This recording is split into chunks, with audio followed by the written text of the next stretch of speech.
Jacory on game day, I don't really bother very much. I don't think that the morning of a game, the starting quarterback needs to spend much time with their coach. They really have to get in their own zone, and on game day, he's very focused.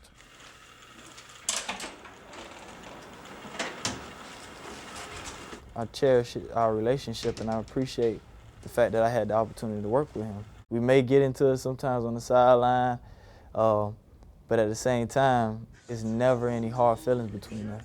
The ability that Coach Fish has to always stay positive is something that, really helps the whole team out, not just Jacory, and it makes them, worry about the next drive and not worrying about the last drive. Prime examples with USF, how we couldn't really get the ball moving downfield a lot. A lot of times we didn't even worry about that drive. We just thought about, okay, this is how we're going to attack them this drive and see what we could do. We were never in rhythm, so he was never in a rhythm to be able to go out there and get us going like we've been going. So everything was, is this the play that's going to make it? Is this the play that's going to change it? I just didn't want to make any dumb decision based on how the game was going. I knew that it was going to be a tough one, and it's going to go back and forth. The one thing that I feel as a coach is that when he's out there, he's in total control. He's in control of his emotions, he's in control of the offense, and he's in control of what we need him to do to be able to win the football game. The offensive staff, Jed, myself, I think we all shared the same sentiment with 5:43 left in the game that we were going to go down and score. That last drive, but it started off with probably a no-game play on the screen. Going to be a middle screen to Travis Benjamin, and that's not going to go anywhere. We also took a sack. Here comes a blitz, a late blitz. In trouble, and he's sacked again. So with those couple of plays, it was like, man, we finna go into overtime. Seconds are limping away, 3:25 to go. We were just in the huddle telling the guys, come on, we gotta focus up. Just everybody execute to perfection. Harris whips this one down the middle, leaping catch. Jacory was 7 out of 7 on the drive. The decision-making he made was fantastic. Harris to throw, pumps once, pumps twice. It's caught by Chase Ford. We picked up the first downs, the line protected. Everybody did everything that they had to do. Harris is going to put it in the air, looking left, throws, and it's caught by Streeter. And out of bounds at the 20. Was able to use the clock, was able to use timeouts, and was able to put us in position to win the game. Tough game all the way into that last drive, and the offense did a great job. Jacory and the rest of the offense did a great job driving it down and giving us a chance to kick it. 36 yards away for the win. We line up for the first kick and hear the whistle blow. It's kind of expecting it. Timeout by South Florida. And then Coach Golden called everyone up. He calls the first timeout, and then I called everybody back over, and rather than just let him sit there while the TV does their deal, the first thing I thought about was our pressure kicks. Look at Al Golden. He's eating it up. He's smiling. He's all fired up. I just said, pressure kicks, and I think I made like a couple gestures to the bench, and then guys were running from all the way down. As soon as they heard it, they ran over. This is good stuff. Good for Al Golden. Get a little confidence, a little swagger. These kids have been through a lot. That's when everyone was going crazy on the sidelines, and that kind of took me right back to those Thursdays. Every Thursday before practice is over, we do pressure kicks.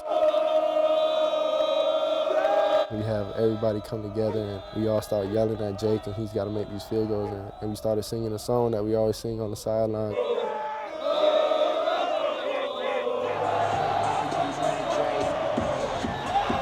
Got the team around us and started the chant and tried to make it seem like we were back on the practice field.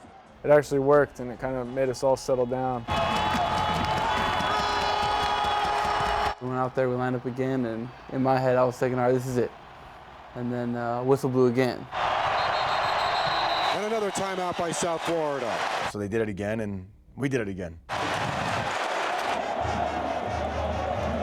I never seen Coach Golden showing any type of emotion during the game. So to see him jumping up and down on the sidelines, I just knew that Jake was going to make it. I just knew that the team was behind him and that everybody was together at that exact moment. Everybody just relaxed. It was one of the few moments. I felt it in the second half against Virginia Tech, and I felt it at that moment that we were playing outside of ourselves, that whole moment was about the team. And if you look closely at the second one, I just moved away. I just got out of there because I'm like, they got it. I didn't have the added pressure of my team wanting me to make the kick. I kind of felt that they all knew I was going to. It created an unconscious moment, which when you think about it, is the only way to combat what the other coach is consciously trying to do. You know? And that goes back to Dr. Bob Rotella at the University of Virginia, the great sports psychologist. I'm serious. If your mind, before you swing a golf club, is saying, don't hit it in the lake, your mind in the unconscious state doesn't know the difference between do and don't. It just remembers lake. And all we were trying to do is just make sure he wasn't thinking about making it or missing it or hitting it strong or hitting it. Just do what you've been trained to do, and I think it was a great example of that. 36-yard kick. Ball is down. Kick all the way toward the uprights. It is good, and Miami wins. Jake Whiteclaw delivers the game-winning kick.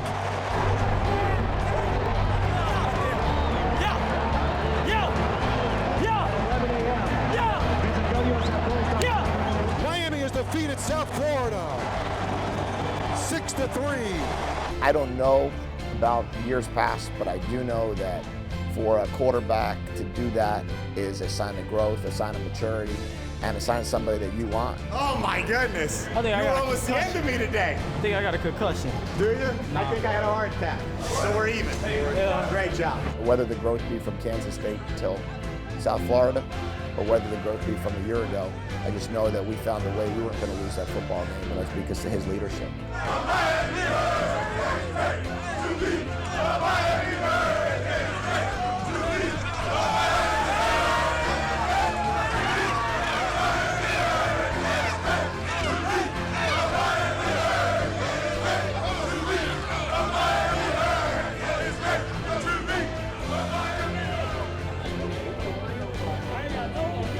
Through trials and tribulations is when you've been tested.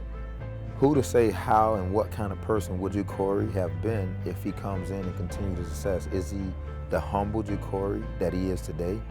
I don't regret anything. Like I said at the meeting, when we before the night before the game, I'm a person that don't regret anything that happens in my life. I know it happens for a reason.